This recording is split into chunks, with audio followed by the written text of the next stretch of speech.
Orchids needs to repot every 1 or 2 years. Ideal time for repotting is after blooming, as the plants enter growing phase of their life. What we need to repot orchid plants, and any kind of pot, but normally pot with a good drainage is better. This one is not perfect, but as this is a wide and air circulation could be proper, but you can use more sophisticated pots that they have a well drainage hole that will help orchid to develop a healthy roots system. You need proper potting mix for them, which could be peat moss or bark from trees, or any proper potting mix that it's available and you can use it. I got this plant from one of my friends, so it wasn't very happy and healthy. I kept it for a while. I'm not expert on orchids, but I read more about how to take care of them. So this plant is not very happy and they didn't repot for more than a year. First thing that we can do is just remove these blooming sticks so plants can divert all energy to grow more. So you need to remove these sticks from the lowest point possible. Okay, then we need to remove the pot. Pretty sure this plant doesn't have many healthy roots, but we will see. I need to remove the pot and see what's going on. These roots they are green, and the reason these roots are green is because they got some light and then chlorophylls activated and they became green. Possibly you will see some yellow and white green and some dead or unhappy roots. So first you need to squeeze the pot, and after squeezing, just simply we can get the trunk, not top leaves. So these leaves are very fragile. Be careful to get the base of the stem and just remove the pot. As I expected, there are many unhappy and unhealthy roots here. We need to open up the roots. Try to carefully remove all peat moss and barks. Here you can see is mostly peat moss. There is no bark that I can see here.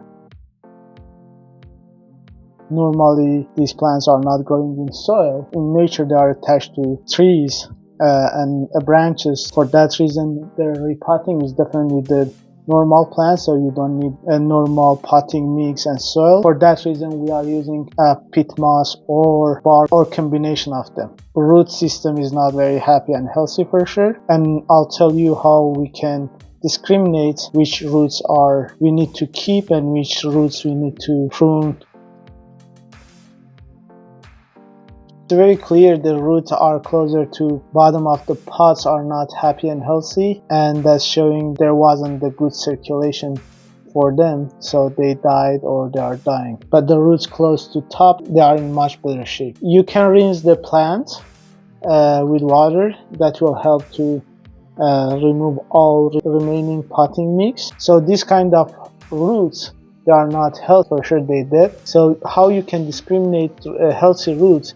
You can just touch them and press them. If they are firm and they are rigid, it means they are healthy. So this one is healthy, but these roots are not healthy. When you squeeze them, you can clearly see, and also their color changed. So remove all unhealthy roots from the point that damage started or they dead. Dead roots will not help plants to absorb nutrition and water, so we need to remove them properly.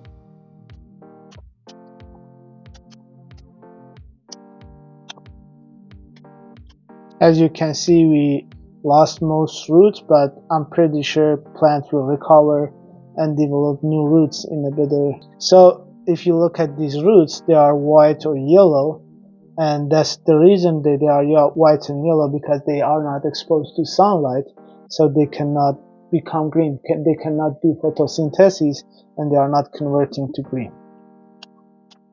So it seems we have these roots as a remaining.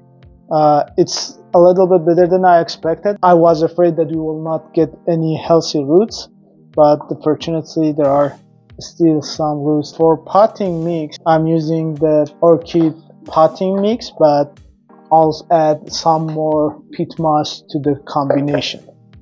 Let's mix this potting mix with the peat moss, and you can see there are 3 barks that is mimicking the natural environment these plants grow.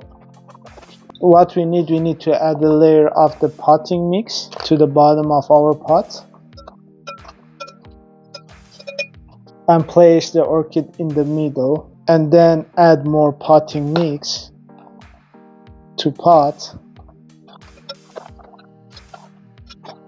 Once in a while you can tap the potting mix so you can remove possible big air pockets.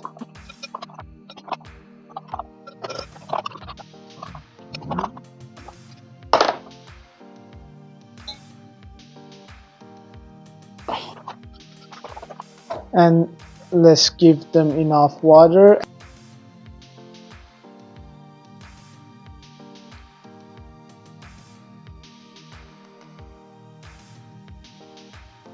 Let's clean the leaves so it will help to do photosynthesis in more efficient way.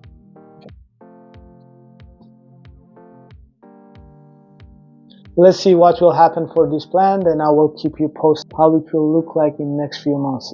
If you think this video was useful, please like the video and subscribe to the channel.